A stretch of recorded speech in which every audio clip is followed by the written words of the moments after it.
Body language. Kuna kitu inaitwa body language. You know what happened yesterday after when there was that signing of that deal between Ruto and Raila? Kuna body language ilikuwa inaongea sana. I talked about Sifuna's body language, but there's a body language yenye watu wengi sana waku notice and they picked it up very much later.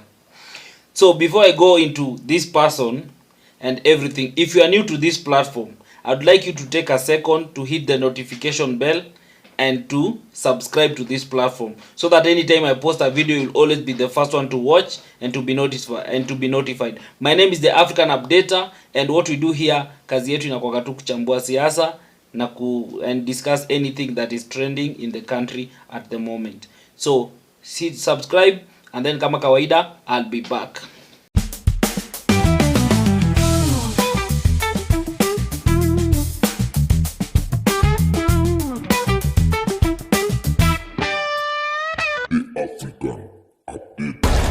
Yes, so thank you for those who have subscribed once more.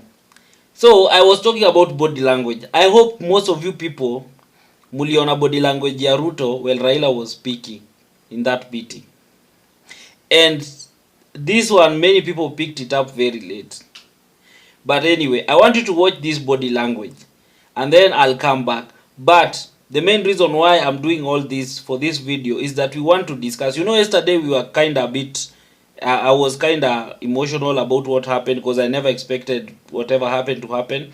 But we want to come back and analyze what is it for Ruto in this deal and what is it for Raila in this deal.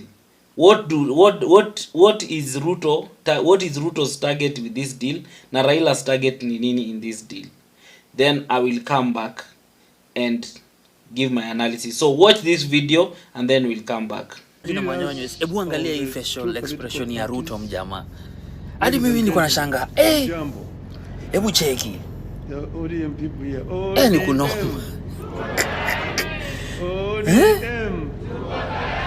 Aya. Anajua kumeharibika. Amekuwa box na Raila. Cheki. So guys, I believe you've watched that video. And you can see clearly that Ruto is disturbed. Ruto is not comfortable. There's something that is not sitting well with the president with that deal. He looks like someone who was coerced. For those who don't know what coercion is, it looks like someone who was forced into signing that deal. The guy is completely confused, is completely lost. He looks like someone who can't believe that he signed this deal. And this has made me go back to some of the videos, some of the confessions zenye Ruto alikuwa anasema that there will never be a handshake or any form of handshake with Raila ever again. And just to bring you up to speed, because this is very interesting, I just want you to watch this video of Ruto back then when he was saying that there's never going to be a nusu mkate, there's never going to be anything like a handshake. Just watch this video and then I'll come back. We will never go back to the handshake conundrum that compromised the oversight role of the opposition over government in the name of unity. And we are going to demonstrate that it is possible to work with the people who did not vote for you as an opposition, holding government to account, but serve all the people of Kenya without distinction of who voted for which side. That is a possibility. And that is a reality we must live with. We got here because of the handshake nonsense.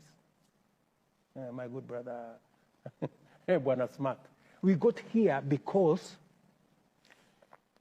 you get the opposition, which is supposed to hold the government to account, into some illegal, cohabitation, or whatever it was called, in the name of unity. What unity? You know, who says by having an opposition, we are not united? So Kenyans voted in this election, right? There are as many people in Azimio as there are in Kenya Kwanza. So are you going to fold Kenyans that they caused disunity? The Kenyans voted. Mr. President. So it is now up to us leaders to figure out this is the decision of Kenyans. Kenyans have said, you guys go and run government. They have said, you guys go and check government.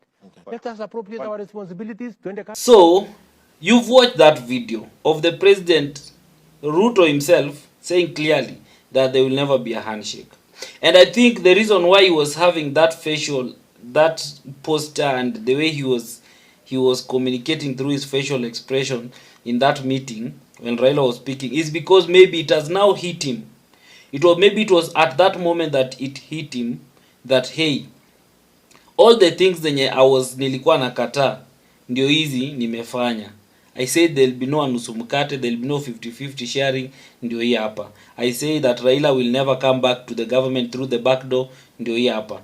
Like the Raila has made sure that he has completely destroyed UDA. First he started by pushing out Gachagua, and now he has come for the president, and now he's just taking the lion's share of everything. This is interesting. Now, let me come to my point. Let me come to the main reason why the issue of that Ruto's face and his reactions towards Nini, I leave up to you to judge. You can always come there in the comment section and tell me what you think about that. But for me, from my analysis, this is someone who either he was forced into signing this deal or the reality is hitting him that, hey, this Baba has played me again. I've been played in all this thing. Unaona? So, let's look at this deal that these two gentlemen signed. What is it for Ruto in this deal? And what does Ruto expect from this deal? And what is his target with this deal? You know, Ruto's influence has greatly reduced. That is the reality. And he knows that his influence has seriously reduced. So he's looking for ways that he can redeem his influence so that at least 2027, despite the fact that he'll be the incumbent, but he will at least atapata kitu, because impression is everything. Once people are for you, at least you can create an impression that I'm still popular. But Ruto was losing that popularity seriously big time. And I said it in another video that people from Rift Valley, where he comes from, are not coming out to support him in like the way the Luos. You know, Luos, and I said it, that the reason why people love Luos to be on their side is because Luos are loud. Luos, when they support you, they don't suppress their support. Awanyamazi nao kwa roho.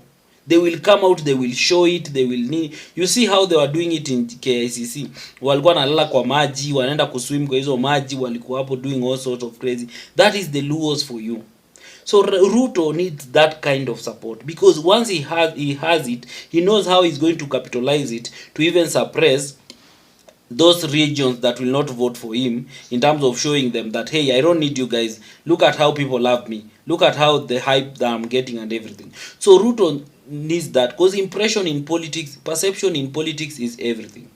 The fact that people can perceive that you are a strong candidate, that you still have support, that is everything. So Ruto is banking on that, number one, because he really needs it. The people from Rift Valley are not those kind of people. They will support you, yes, they will vote for you, but they will not come out and throw tantrums and show that they love you and everything. They will not.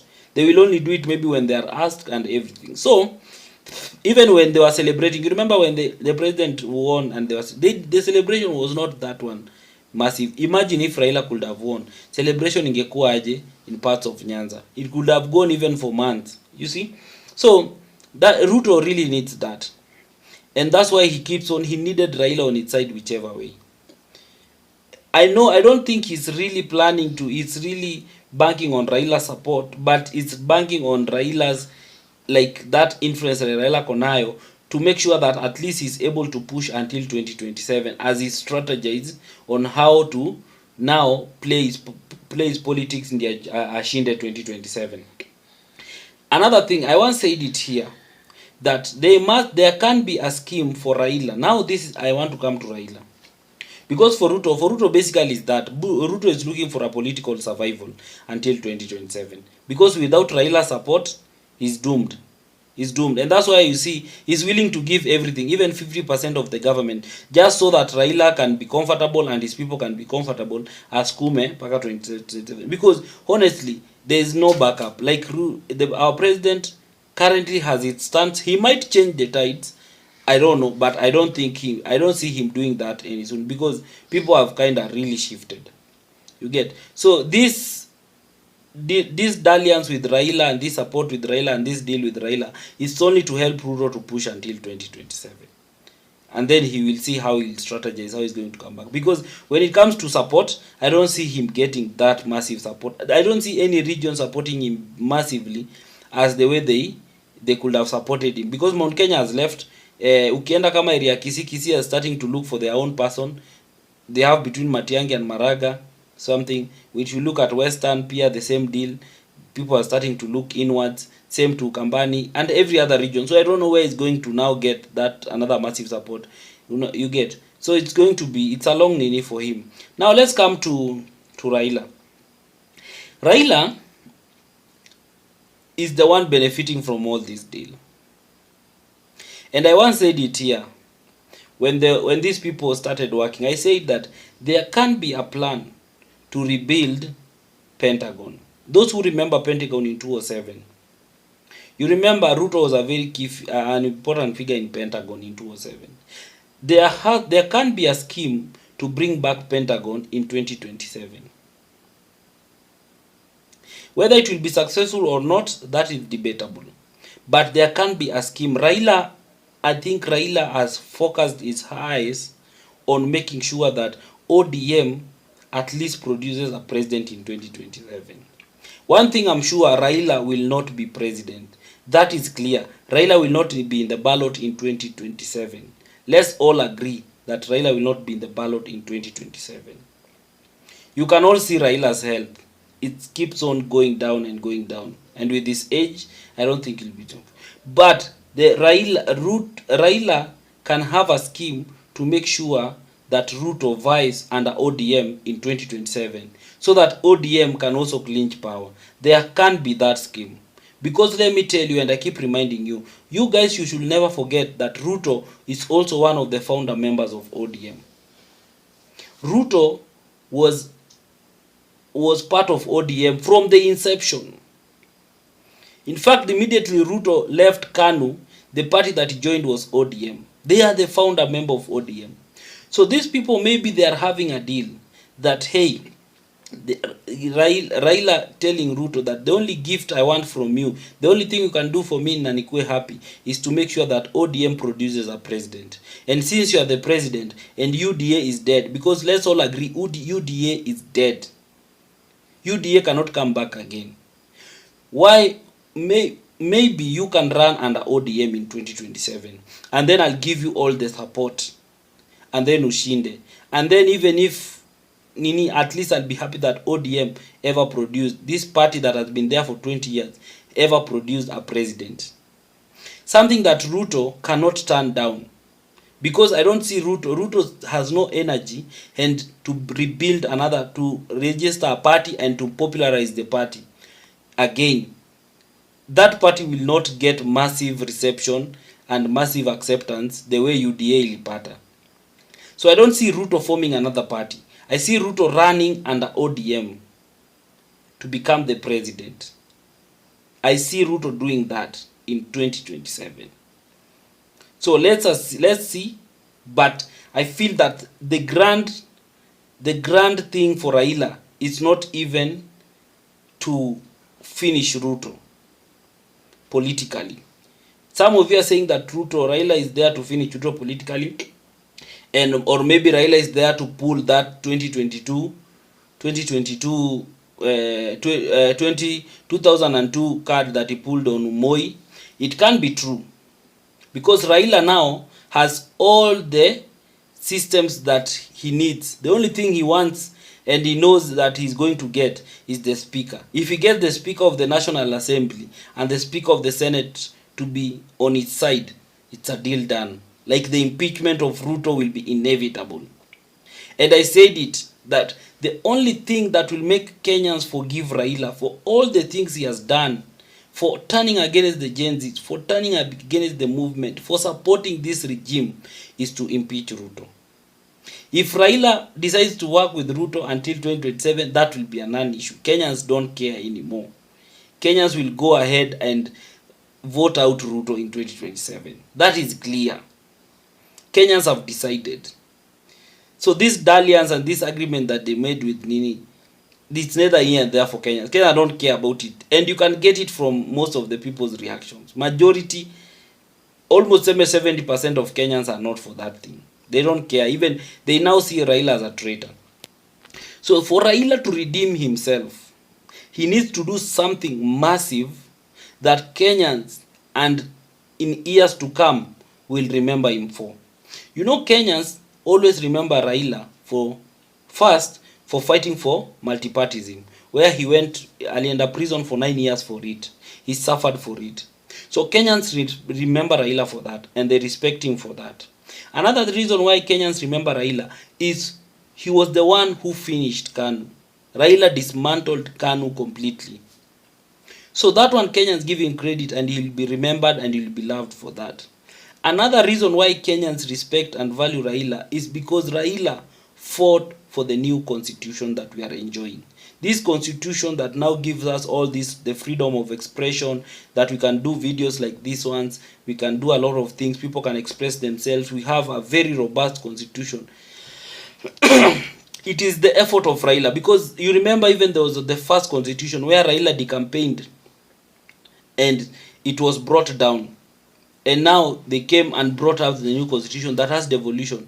Another thing that people will respect Raila is he was the fighter, he was the champion for devolution. He was the one who stood firm and said that if we are not going to have devolved system of government, then that constitution iangushwe. And that's why they waliangusha the constitution in 2005. Raila was in the no team and he campaigned na wakaangusha hiyo kitu. Later in 2010, he campaigned because devolution was now factored in na ikashinda. So Raila is someone who is so much respected. But what can Raila do that Kenyans will now value him? Because Raila looks more at impactful legacy. You know, you can have a legacy just for being there, that you are always available, you are always outside there, nini. But you can have a legacy simply because you stood with something, and there's those things that you used to fight for that are memorable. So the only thing that Raila hasn't done, remember, Raila is the same person who went to the Supreme Court and a president's election was overturned and overruled by a court, something that had never happened in the world or in Africa.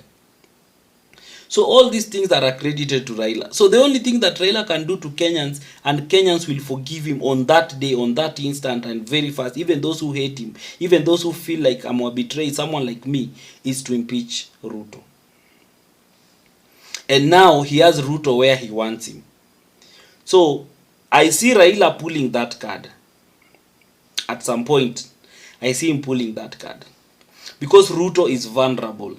From the way he is right now, he doesn't have that core support unit in parliament. He doesn't have that numbers that he feels like he holds. Raila controls the numbers. Gachagua controls the numbers. Kalonzo controls the numbers. If these two people sit down and decide, come on, tupeleke huyo mzee nyumbani very fast, to impeach, it will be very, very, very, very fast.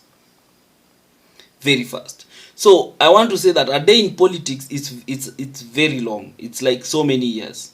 So a lot of things can happen in the process. So let's just wait and see. One thing I'm very sure is that this dalliance between Raila and Ruto is not going anywhere. Tuache kudanganyana. Hii ni kuchochana. These people are not going anywhere.